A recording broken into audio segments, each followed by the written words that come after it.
Hello everybody and welcome. In this video I'm going to show you how to disconnect your earbuds EARFUN Air Pro 4 from your Android device.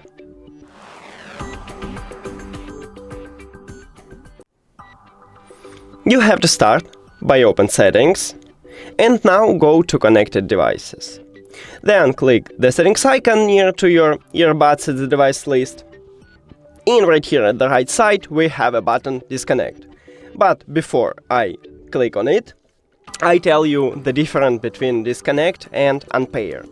So, disconnect leaves device on the device list, right here, so you will have it here, but unpair remove it. Okay, so now we click on it, and we did it. Now we can go back, and as you can see, our device not removed from the phone.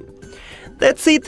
Thank you for watching this video. If you found it helpful, please consider subscribing to channel and leave the like on the video. See you later.